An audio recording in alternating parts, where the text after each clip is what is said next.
샬롬, 원유맨 킹덤 빌더.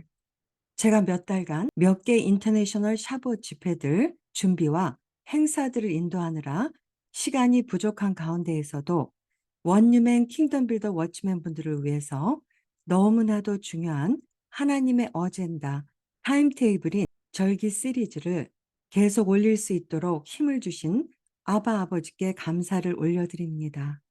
또한 오늘 나눌 너무나 중요하고 놀라운 이 하나님의 샤브엇 오순절 메시지는 성령 하나님께서 저에게 계속 너무나 강력한 감동을 부어주시고 한국교회에 샤브엇 오순절의 진실을 나누라는 감동을 주셔서 이렇게 급하게 감동의 글들과 자료들을 정리하여 나누게 되었습니다. 천천히 잘 들어보시고 원유맨 킹덤 빌더 중보자 워치맨 여러분들 모두 함께 더욱 하늘의 신령한 지식의 영과 이해의 영 그리고 지혜의 영을 사모하면서 계속 영의 귀와 영의 눈이 열리는 축복과 이 모든 놀라운 하나님의 마음을 우리 내면 깊은 곳에서 깨닫게 되시는 충만한 은혜가 임하시기를 소망합니다. 그리고 이 모든 것을 매 절기 때에만 공부하는 것으로 끝나는 것이 아니라 이 모든 진리가 영원히 끝나지 않을 이스라엘과 all nations를 향한 최고의 부르심인 것을 기억하며 이스라엘과 접붙임을 받은 원유맨 킹덤 빌더로 마지막 때에 강력하게 세워지는 하나님의 원유맨 군대로 일어서기를 선포합니다. 하나님께서 창세전부터 시작하신 하나님의 불의 부흥, 하나님 보좌로부터 시작된 tongue of fire, 즉 불의 혀, 불의 언어인 히브리어와 토라의 부흥인 이 하나님의 샤브엇, 하나님의 오순절 부흥이 우리 매일의 삶 가운데 축복으로 임하시고 참된 하늘의 복과 하늘의 기쁨인 아슈레이, 팔복의 문이 열리는 엄청난 돌파의 시간이 되시기를 또한 함께 선포해 주십시오. 그리고 약 3,500년 전 하나님의 불이 이 땅 가운데 실제로 임한 첫 번째 샤봇 오순절을 시작으로 1,500년 뒤인 지금으로부터 2,000년 전 하나님의 보좌로부터 다시 성령의 불이 임한 성령 강림의 샤브엇 오순절의 부흥은 절대로 끝나지 않는다는 것을 아십니까? 그리고 시내산에서 토라를 주신 날인 하그 마탄 토라와 예루살렘에서 예수야께서 약속하신 성령 강림절이 같은 하나님의 절기인 샤브엇 오순절에 일어났었다는 것을 아십니까? 그리고 또한 그 영원히 끝나지 않을 하나님의 불의 부흥은 하나님 보좌가 이 땅에 영원히 임할 새하늘과 새 땅까지 계속 이어질 것임을 아십니까? 그러면 이제부터 그 하나님의 소멸하는 불의 현현으로 그분의 모습을 드러내신 엄청난 하나님의 공의와 정의의 통치와 위엄과 영광의 모습인 쉐카이나 글로리로 실제 일어났었던 두 번의 오순절에 대해서 하나씩 나눠 보겠습니다. 천천히 들어보시고 다른 지체분들과 교회에도 이 기쁜 소식을 전해 주시기를 바랍니다. 그리고 이 시간 이후로도 우리 모두에게 부어주실 새 포도주를 담을 새 부대로 변화되어 하나님을 제한하지 않고 더 그 위대하신 하나님의 말씀을 배워가며 자라가는 놀라운 하나님의 원유맨 신부 언약 공동체로 든든히 세워져 가기를 소망합니다.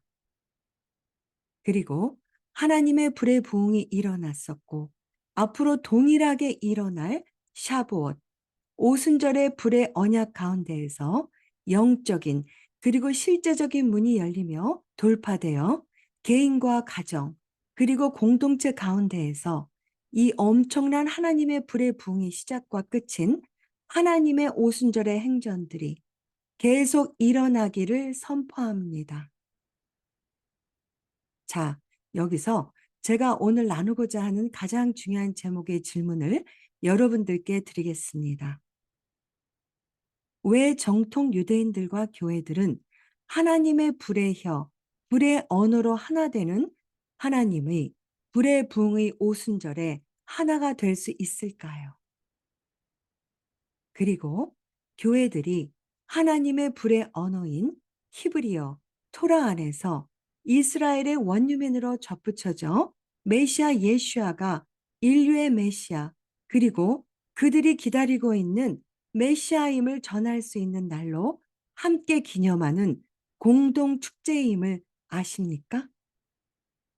즉, 정통 유대인들과 이방인들이 하나님의 불의 텅인 히브리어, 토라 말씀, 즉 말씀이 육신으로 오신 이스라엘의 메시아이신 예슈아 안에서 접붙여져 그 진리의 말씀으로 현현하신 하나님의 샤브옷, 오순절에 진정한 원유맨 에하드로 하나 될 수 있는 날이 바로 하나님의 불 안에서의 하나됨, 곧 영원한 원유맨 신부로 태어날 것을 믿습니다. 자, 그러면 정통 유대인들이 지키고 있는 시내산에서 토라를 내려주신 하그 마탄 토라와 교회에서 기념하고 있는 성령 강림의 오순절이 같은 절기였으며 어떻게 하나님께서 친히 자신의 모습을 드러내셔서 하나님의 불의 텅, 언어로 하나 되게 하셔서 한 언어로 애하도 되게 하신 하나님의 불의 절기인지에 대해서 천천히 나누어 보겠습니다. 먼저 정통 유대인들이 하그 마탄 토라로 기념하고 있는 첫 번째 오순절에 어떠한 일이 일어났었는지에 대해서 먼저 나누어 본 뒤에 예루살렘에서 일어났었던 성령 강림절과의 공통점에 대해서 나누어 보겠습니다. 왜 3500년 전에 시작된 하나님의 샤브옷, 오순절에 일어났었던 불의 텅, 즉 불의 혀, 불의 언어의 부흥은 절대로 끝나고 있지 않는가? 그리고 그 부흥은 언제까지 이어질 것인가? 정통 유대인들과 기독교 교회들이 기념하고 있는 샤브옷, 오순절이 같은 하나님의 봄절기 중에 하나인 것을 아십니까? 정통 유대인들이 샤브옷, 오순절에 기념하는 하그 마탄 토라는 이스라엘 백성과 그 백성을 따랐던 원님의 무리들이 이집트 노예 생활로부터 출애굽시키고 시내산에서 하나님의 토라를 내려주신 날을 기쁨으로 기념하는 예배 축제였습니다. 시내산의 하나님의 본체로 실제 현현하시며 하나님의 불의 혀인 토라를 주신 샤브옷, 오순절에 왜 정통 유대인들은 에스겔서 1장을 낭독할까요? 오순절 첫날이 하프타라는 에스겔서 1장에서 따온 것입니다. 샤브옷 주가 있는 안식일과 샤브옷 축제에서 하프타라를 낭독할 때 흔히 그렇듯이 토라 낭독과 선지자들의 낭독 사이에는 연관성과 유사성이 있습니다. 오순절 첫날의 토라 낭독은 시내산에서의 계시와 십계명, 토라를 주신 내용에 관한 것입니다. 하나님은 그분의 하늘 전차와 하늘 보좌와 함께 시내산으로 강림하셨습니다. 이스라엘이 그 하나님의 말씀인 십계명과 토라를 받아들여서 제사장 나라, 거룩한 백성, 세계 열방의 빛으로 성별된 것은 경외심을 불러일으키는 순간이었습니다. 하프타라에서 선지자 에스겔은 자신이 어떻게 선지자로 성별되었는지에 대해서 알려줍니다. 예언적 환상에서 그는 신성한 계시를 보았습니다. 에스겔서 1장을 보겠습니다. 제30년 넷째 달, 그 달 초 닷새에 내가 그발 강가 사로잡힌 자 중에 있을 때 하늘이 열리며 하나님의 이상을 보니 에스겔은 하늘 수레와 하늘이 그에게 열렸을 때 그가 본 환상을 묘사하고 있습니다. 그때 하나님은 그를 선지자로 세우시고 하나님의 메시지를 사람들에게 전하라고 명령하셨습니다. 백성들이 그의 말을 듣든 듣지 않든 비록 그들이 그의 앞을 가로막는 장애물이 되더라도 선지자는 두려움 없이 그의 사명을 수행해야 했습니다. 예언의 영이 에스겔에게 임하였을 때 그는 바벨론에 있는 유프라데스 강의 지류인 그발 강가에 서 있었습니다. 때는 바벨로니아 유배 5년째였습니다. 에스겔은 예루살렘의 제사장 가문에서 태어났습니다. 그의 아버지의 이름은 부지였는데 바벨론 왕 느부갓네살이 여호와긴 왕을 바벨론으로 사로잡아 갔을 때 에스겔도 그 가운데 있었습니다. 예루살렘에서 느부갓네살은 시드기야를 왕좌에 앉히고 바벨론의 충성을 맹세하게 했습니다.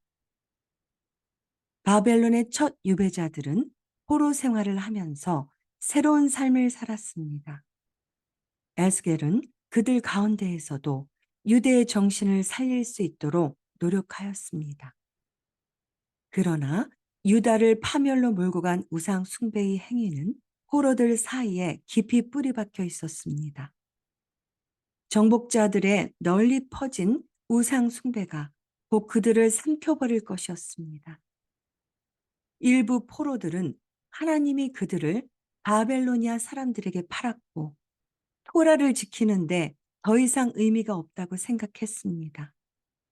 에스겔은 포로 생활이 하나님에 대한 불신앙에 대한 일시적인 형벌에 불과하다는 것을 동료 유배자들에게 설득하는 어려운 임무를 맡았습니다.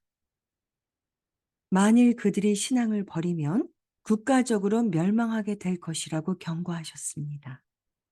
에스겔은 그들을 엄중히 꾸짖었고 그들에게 호래의 재난을 가져온 것과 같은 이유로 유다에 있는 동료 유대인들에게도 같은 운명을 맞게 될 것임을 끊임없이 상기시켰습니다. 하지만 많은 사람들이 그를 비웃었습니다. 그러던 어느 날 에스겔은 그가 그토록 두려워했던 슬픈 예언을 받게 됩니다. 때는 바벨론 포로 제9년 테베돌 10일이었습니다. 수마일 떨어진 유다 땅에서 바벨론 군대 사령관 느부사라단이 거룩한 성을 포위하기 시작했습니다. 바로 그 순간 에스겔은 예언적 환상을 통해 재난에 대해서 알게 되었으며 날짜와 사건을 기록하고 동료 포로들에게 슬픈 소식을 전하라는 명령을 받았습니다. 슬픈 소식이 확인되었고 바벨론의 유대인들은 에스겔 제사장이 참으로 하나님의 선지자임을 깨닫게 됩니다. 예루살렘과 하나님의 거룩한 성전인 하암미크다시의 멸망에 관한 슬픈 소식이 바벨론 유배자들에게 전해졌고 머지않아 수십만 명의 유대인들이 바벨론 유배에서 그들 형제들과 합류하게 됩니다. 모든 것이 사라진 것처럼 보였을 때 에스겔은 위기를 극복했습니다. 그는 더 이상 엄격한 설교자가 아니라 용기와 희망으로 가득 찬 위로하는 아버지였습니다. 그는 유다의 멸망을 기뻐하는 유다의 잔인한 이웃들에게 가혹한 말을 퍼부었습니다. 그는 그들의 멸망을 예언했지만 유대 민족이 그들의 모든 적들에게서 살아남을 것이라고 그의 형제들에게 확신시켰습니다. 이때 에스겔의 가장 강력한 예언은 의심할 바 없이 마른 뼈 골짜기에 대한 그의 예언이었습니다. 선지자는 마른 뼈들이 사방에 흩어져 있는 계곡에 있는 것을 보았습니다. 마른 뼈가 살아날 것을 예언하기 위함이었습니다. 곧 그의 눈앞에 놀라운 광경이 펼쳐졌는데 폭풍이 일어나서 흩어져 있던 뼈들이 맞춰지고 골격이 만들어졌습니다. 그리고 해골은 살과 가죽으로 덮여져 죽어있던 시체들이 하나님의 영에 의해서 부활되어 살아났고 선지자의 눈앞에서 강력한 군대로 일어섰습니다. 이렇게 선지자는 동료 포로들에게 유대 민족이 새 생명과 영광으로 소생하게 될 것이라고 예언했습니다. 에스겔은 유다 왕국과 열 지파인 에브라임 왕국 사이의 균열이 치유될 것이라고 예언했습니다. 그 땅에 회복된 하나의 연합된 국가가 있게 될 것이고 거룩한 성전이 제거될 것이며 이스라엘은 이전 어느 때보다도 하나님과의 연합을 누릴 것이라는 하티크바, 가장 큰 소망을 선포했습니다. 그리고 에스겔 선지자는 새 예루살렘, 새 성전, 그리고 결국 다윗의 집 통치 하에서 번성하게 될 새 제사장직에 대해서도 자세히 설명했습니다. 그러면 그동안 유대인들은 무엇을 해야 했습니까? 에스겔은 훌륭한 교사였습니다. 민족 전체의 부흥은 각 개인의 부흥을 통해서만 이루어질 수 있다고 가르쳤습니다. 모든 유대인은 개인적으로 자신의 삶과 행동에 책임이 있으며 동시에 전체 국가에 대한 책임도 있습니다. 구속의 비결은 하나님과 그분의 토라에 대한 절대적인 충성심과 순종에 있습니다. 하나님은 진실한 회개로 그분께 돌아오는 죄인을 항상 용서하실 준비가 되어 계십니다. 내가 악인의 죽는 것을 기뻐하지 아니하고 그가 그 악한 길에서 돌이켜 살기를 기뻐하노라. 에스겔은 계속해서 가르쳤습니다. 에스겔의 영향으로 유배자들은 바벨론에 회당과 율법을 연구하는 집을 짓고 유대교의 정신이 살아있을 수 있도록 하였습니다. 에스겔이 죽었을 때 모든 유대인은 그를 슬프게 애도했지만 그의 예언은 남아서 그들에게 영원한 영감을 주었습니다. 느부갓네살이 죽은 후에 그의 아들 에벨무로닥이 막강한 바벨론 제국의 왕자에 올랐습니다. 그는 여호와긴 왕을 감옥에서 석방하고 친절하게 대했습니다. 여호야긴은 그발강과 유프라데스 강 사이에 묻힌 선지자 에스겔을 기억했습니다. 여호야긴은 수십만 명의 유대인과 함께 무덤으로 갔습니다. 거기서 그는 무덤을 짓고 근처에 회당을 지었습니다. 먼 곳과 가까운 곳에서 유대인들은 매년 에스겔의 무덤을 순례하고 그의 무덤에서 기도했습니다. 회당은 항상 토라를 공부하는 사람들과 학생들로 가득 차 있었습니다. 그곳은 에스겔과 여호와긴의 회당으로 알려져 있습니다.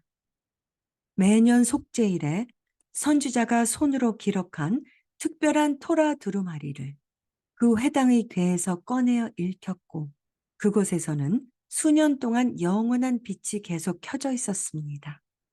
바룩 하셴. 또한 다른 자료들을 나누어 드리겠습니다. 정통 유대인들과 메시아닉 셰파르딤 유대인들은 왜 샤부엇 오순절에 에스겔서를 낭독할까요? 이 전통은 에스겔 선지자에게 보여주신 환상을 신의 산의 계시와 연결시키기 위해서입니다. 마이클 피슈베인의 글입니다. 에스겔의 환상을 신의 산의 계시와 연관시키면서 예언과 계시가 묵시적으로 연결됩니다. 에스겔의 환상은 모든 유대인이 하나님의 임재를 볼 수 있었던 신의 산에서의 전체적인 환상으로 받아들여집니다. 에스겔의 환상과 신의 산에서의 공개 계시 사이에는 어떤 연관성이 있습니까? 히브리어로 레카브인 하나님의 병거는 천천히요 만만입니다. 여호와께서 신의 산에서 거룩하심으로 임하신 것 같이 그들 중에 계시느니라. 시편 68장 18절. 그 당시 신의 산에 하나님과 함께 22,000대의 병거가 내려왔었는데 각각은 에스겔이 본 병거들 히브리어로 메르카바와 같았다. 미드라시 인용. 에스겔이 본 환상 훨씬 전에 이스라엘 민족에게 하나님의 강림의 선례가 있었다는 것을 시편 68장 18절에서 알려주고 있습니다. 하나님께서 온 이스라엘과 언약을 맺으시려고 시내산에 강림하셨을 때 미드라시에 따르면 실제로 시내산 언약의 계시가 진행되는 동안 신비한 하나님의 현현이 일어났다고 합니다. 따라서 에스겔의 개인적인 환상은 다른 것이 아니라 고대 패턴의 개인적인 표현인 것입니다. 시내산과 에스겔의 환상 사이에서 또 다른 연관성이 있는 것은 이 책은 모세가 토라를 받기 위해 높은 곳으로 올라가는 놀라운 이야기의 기초를 두고 있습니다.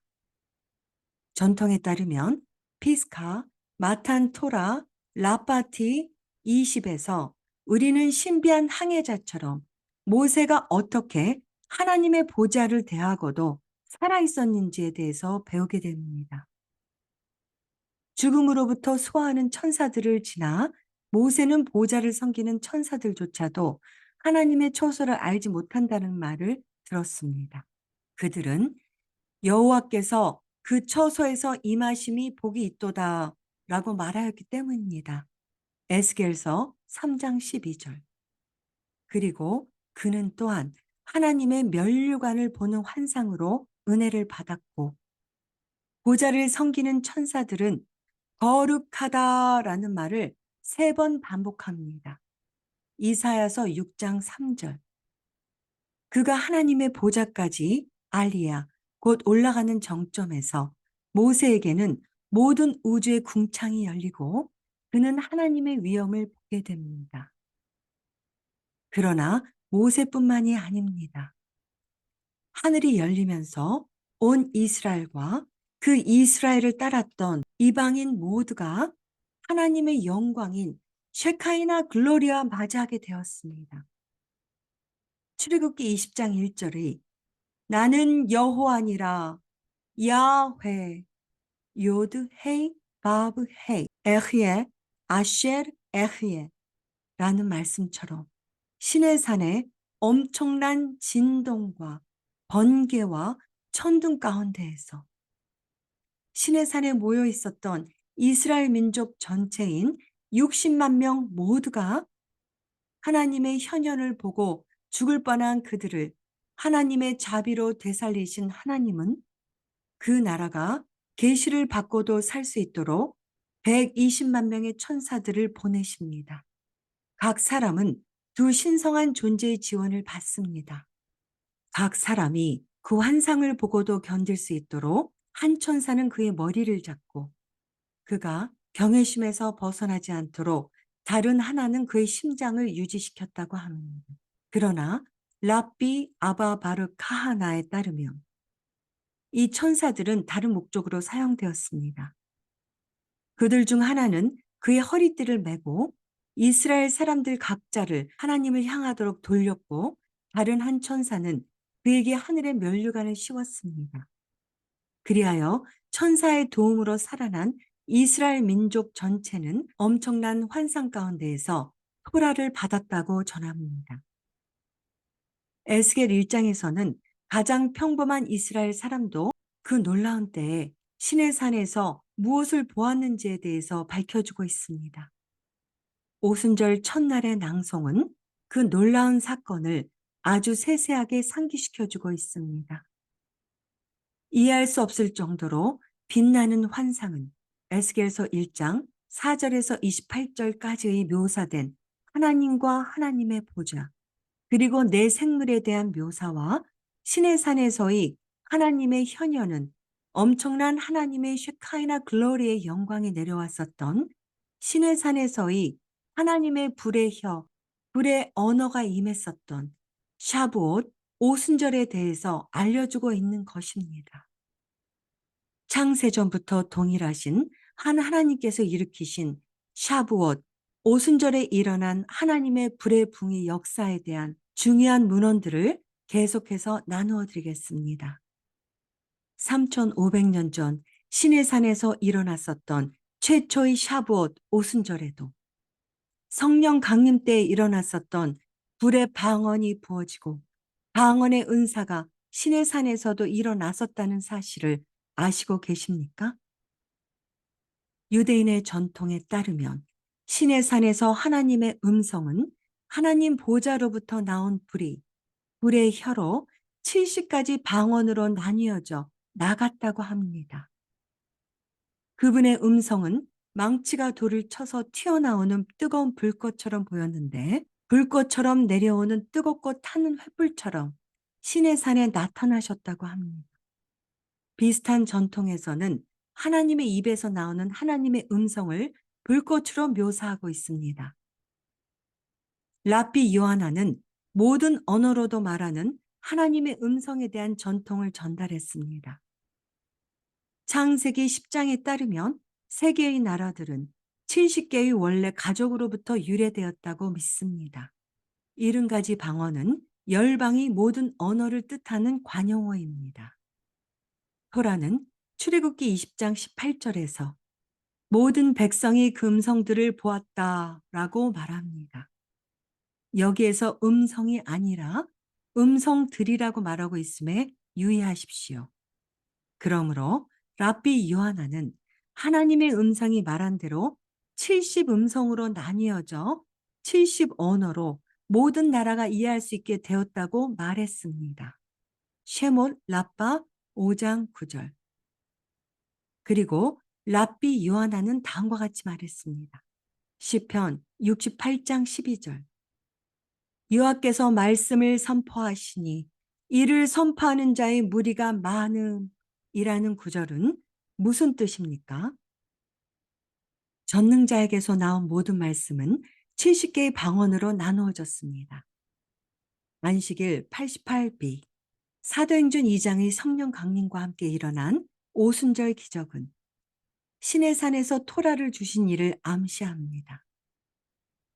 이때의 성령 강림절에도 강한 바람 또는 르가힌 영, 불의 혀, 그리고 다른 언어로 말하는 하나님의 현현이 일어났었던 첫 번째 샤브옷, 오순절에 일어났었던 것을 기념하는 것입니다. 6월절이 이집트에서 탈출한 출애굽을 기념하는 것처럼 샤브옷은 시내산에서 토라를 주신 것을 기념하는 것입니다. 유대 전통에서는 이날을 하나님께서 시내산에 내려오셔서 십계명을 선포하신 날을 기념하는 날로 간주합니다. 그러한 이유로 샤브옷은 마탄 토라, 즉 토라를 주시는 축제라고도 불립니다. 오순절 축제 때 회당에서는 출애굽기 19장과 20장에 나오는 십계명의 이야기를 낭독합니다. 그리고 동시에 예수와의 제자들은 오순절을 두 번째 토라를 주시는 날로 경험했습니다. 그들은 하나님의 입에서 나올 때 불의 말씀이 70개 언어로 나누어졌다는 랍비들의 전설을 알고 있었습니다. 그들은 모든 언어로 모든 인류에게 말씀하시는 하나님의 음성 이야기를 알고 있었습니다. 그 전설은 토라를 주신 기념일인 샤브옷에 그들이 경험한 기적, 표징, 기사의 의미를 부여했습니다. 불의 혀와 모든 방언의 말씀은 시내산에서의 경험을 직접적으로 가리키며 하나님의 성령과 그분의 거룩한 토라 사이의 연결을 강조했습니다. 그러면 여기서 예수와의 부활과 감람산 승천 후에 예수와께서 언약하신 약속된 성령이 예루살렘에서 예수와를 따랐던 신실했던 제자들에게 일어났었던 구약에서와 같은 불의 언어의 부흥인 하나님의 샤브옷, 오순절에 일어났었던 말씀들을 찾아보겠습니다. 불의 혀. 왜 성령은 예수와의 제자들 각자 위에 임하기 위해 불의 혀처럼 내려오셨습니까? 사도행전 2장 1절에서 4절. 오순절 날이 이르매 그들이 다 한 곳에 모였더니 호련히 하늘로부터 급하고 강한 바람 같은 소리가 있어 그들이 앉아 있는 온 집에 가득하며 그리고 불의 혀들이 갈라지는 것 같은 것이 그들에게 나타나 각 사람 위에 임하여 있더라. 그러자 그들이 다 성령의 충만함을 받고 성령이 말하게 하심을 따라 다른 방언으로 말하기를 시작하니라. 세차고 급한 바람 소리가 현관을 가득 채웠지만 제자들은 바람을 느끼지 못했습니다. 그 소리는 하늘에서 내려오는 것 같았지만 공기를 휘젓는 바람은 전혀 없었습니다. 히브리에서는 바람과 영에 대해 같은 단어인 루아흐를 사용합니다. 예수님께서는 어떻게 가르치셨습니까? 요한복음 3장 8절. 루아흐가 임으로 불매. 내가 그 소리를 들어도 어디서 와서 어디로 가는지 알지 못하느니라. 루아흐에게서 난 사람도 다 그러하니라.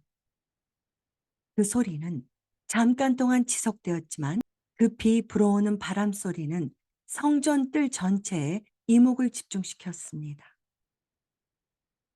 큰 폭풍이 포효가 제자들 위에 임하자 불꽃이 그들 위에 나타났고 불꽃에서 떨어지는 불꽃 소나기처럼 개별적인 불꽃으로 나뉘어져 그들 위에 쏟아졌습니다.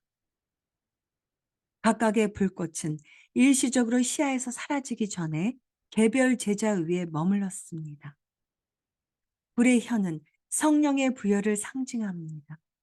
예수야께서 요단강에 잠기셨다가 나오실 때 비둘기처럼 그 위에 임하셨던 바로 르아흐, 그 하나님의 영입니다. 제자들은 모두 성령으로 충만했습니다. 토라는 여호수아, 갈렙, 브살렐, 오홀리압에게 하나님의 영이 부여되었음을 설명하기 위해서 동일한 용어를 사용합니다. 이러한 예에서 토라는 인간을 그릇에 비유합니다. 물이 항아리를 가득 채울 수 있듯이 하나님의 영은 인간을 채울 수 있습니다. 방언의 상징적 가치는 분명합니다. 성령께서 불의 혀처럼 나타나시는 이유는 성령께서 사도들로 하여금 그들이 알지 못했던 언어로 또렷하게 말할 수 있게 하시기 때문입니다. 갈릴리 제자들은 즉시 그들이 알지 못하는 많은 방언으로 말하고 예언하기 시작했습니다. 히브리어 단어 라쇼는 혀와 언어를 모두 의미합니다. 예를 들어서 히브리어를 라숀 하코데시, 즉 거룩한 언어라고 부릅니다. 사도행전 2장 4절에서 그들이 다른 방언으로 말하기 시작했다고 말할 때 셈족의 관용어가 보존되어 있습니다. 그들이 다른 언어로 말하기 시작했다. 즉 그들이 알지 못하는 다른 나라 방언으로 말하기 시작했다고 번역해야 합니다.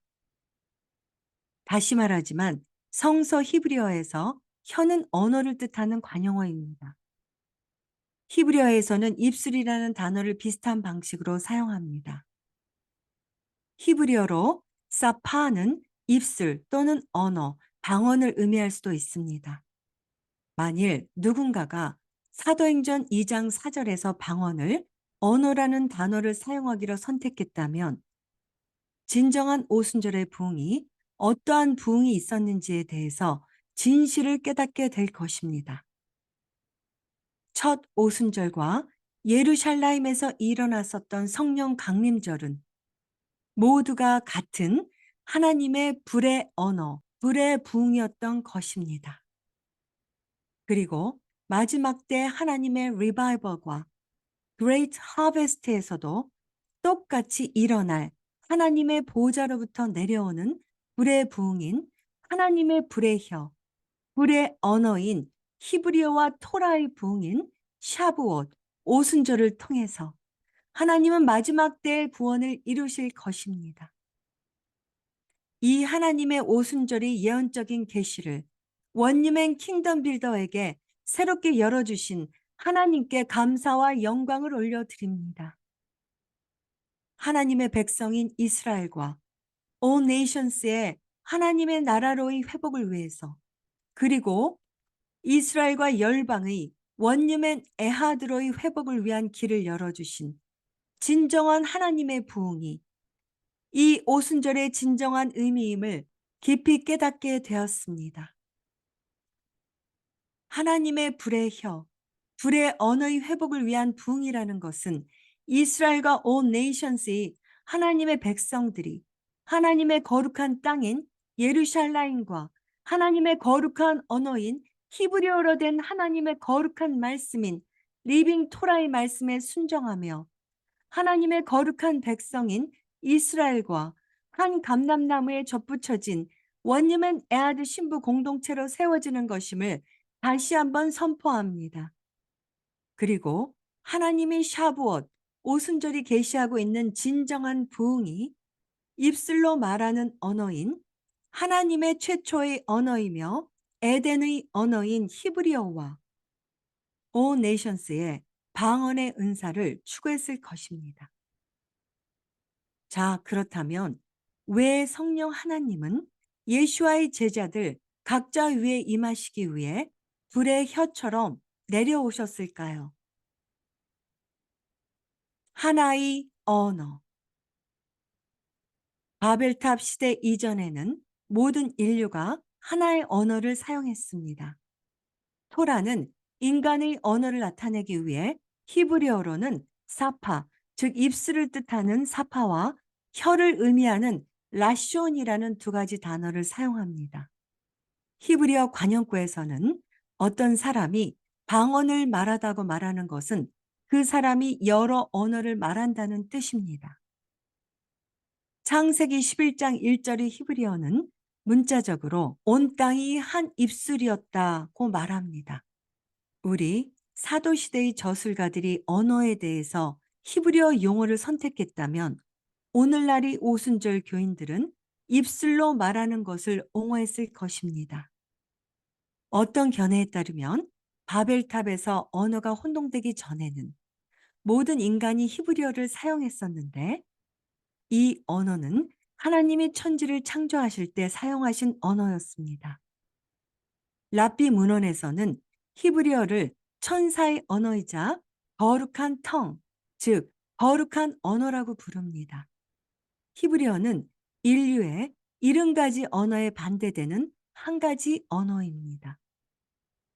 고린도전서 13장 1절 내가 사람의 말과 천사의 말을 할지라도 사랑이 없으면 소리나는 구리와 울리는 꽹과리가 되고 여기에서 사람의 말은 70개의 방언을 뜻한다고 합니다.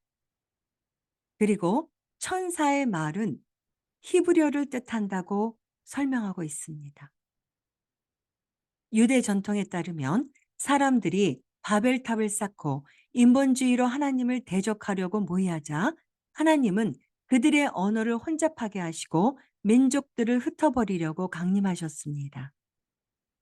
그분은 바벨탑에 모인 사람들을 70민족으로 나누셨고 하나의 언어를 70개의 언어로 나누셨습니다. 언어학자들은 전 세계에서 사용되는 언어가 많은 언어가 멸종된 후에도 70개가 넘는다고 보고하고 있습니다. 그리고 언어학자들은 히브리어가 인류의 모국어뿐만이 아니라 그 자체가 초기 셈족 언어의 뿌리라고 확신하고 있습니다. 그리하여 유대교와 메시아닉 신자들은 히브리어를 신성하게 여깁니다.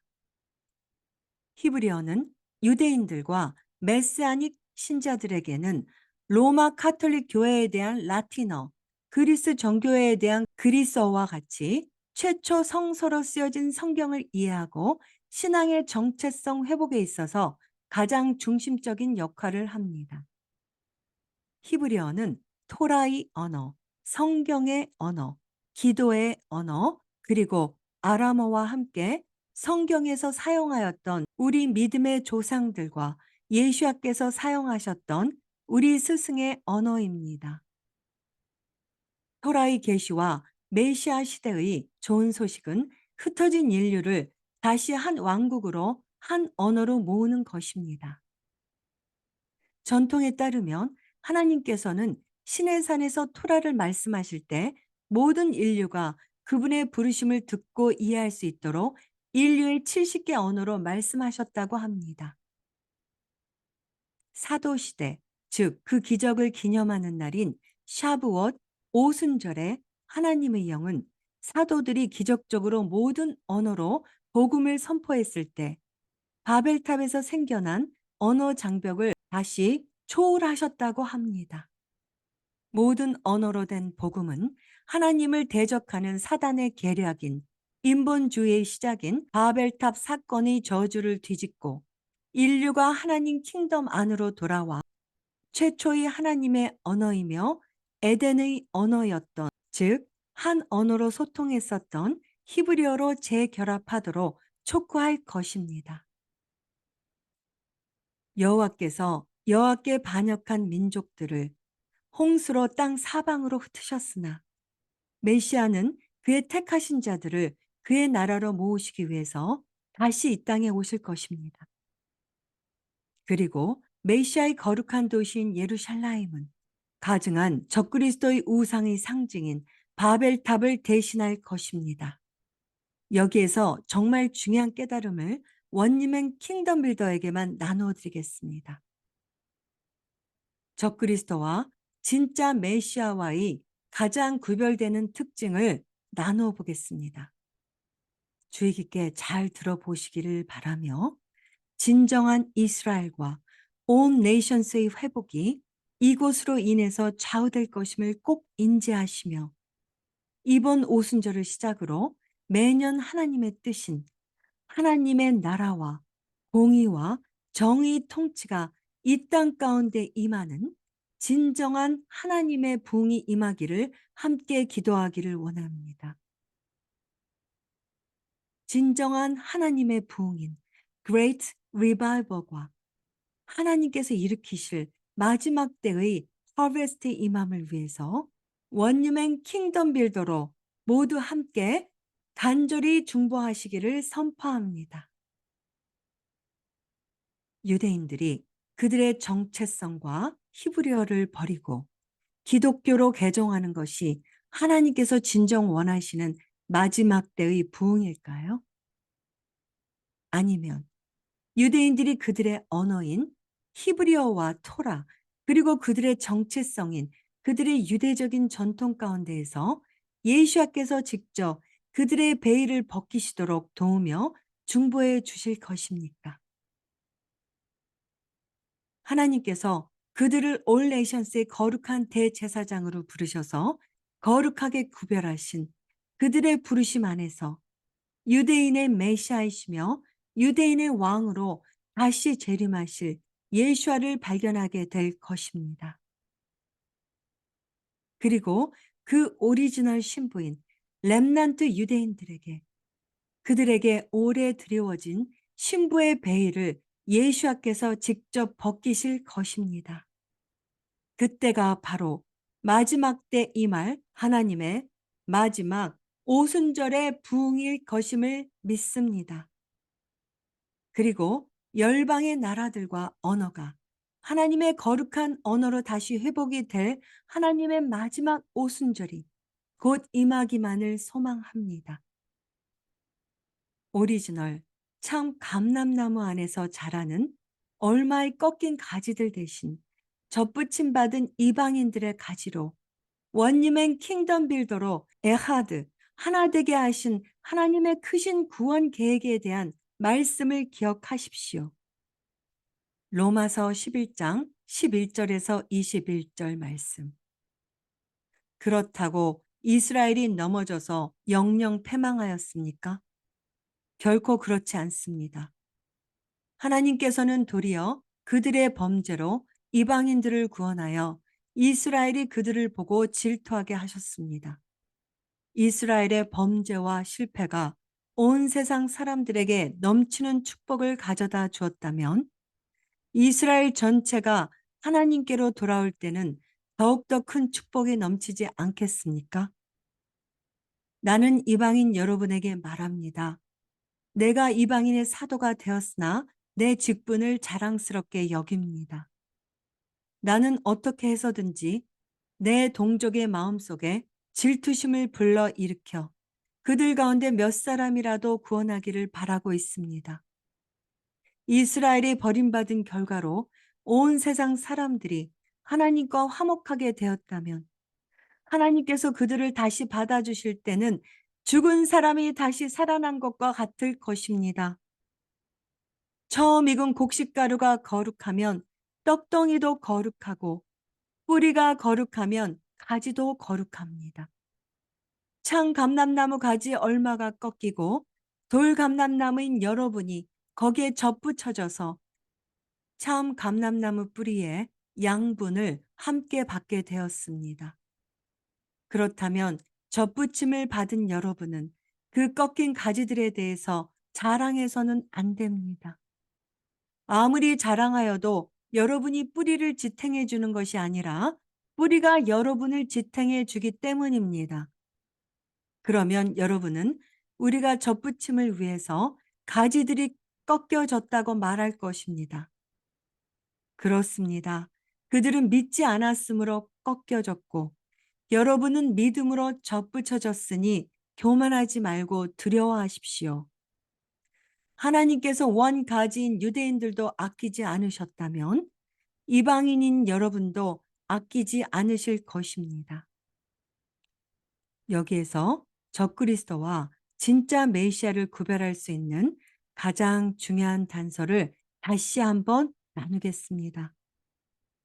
진정한 우리가 기다리고 있는 메시아이신 예슈아의 재림시에 모든 나라들은 하나님께서 가르쳐 주실 거룩한 언어인 히브리어로 회복될 것이며 하나님의 공의와 정의로 통치하실 하나님의 토라로 회복될 것입니다. 진정으로 우리가 기다리고 있는 메시아이신 예수와의 재림시에는 이스라엘과 모든 나라들이 예수아와 토라 안에서 원유멘 에하드로 하나님의 거룩한 신부로 회복될 것이며 하나님께서 친히 가르쳐 주실 거룩한 언어인 히브리어로 회복될 것입니다. 스바냐 3장 9절. 그때에 내가 백성에게 정결한 입술을 주어 정결한 언어를 주어 다 여호와의 이름을 부르고 어깨를 나란히 하여 그를 섬기게 하리라. 아멘, 아멘. 바룩 하바 베셴 아도나이. 찬송하리로다. 주의 이름으로 오시는 이여. 바룩 하셴.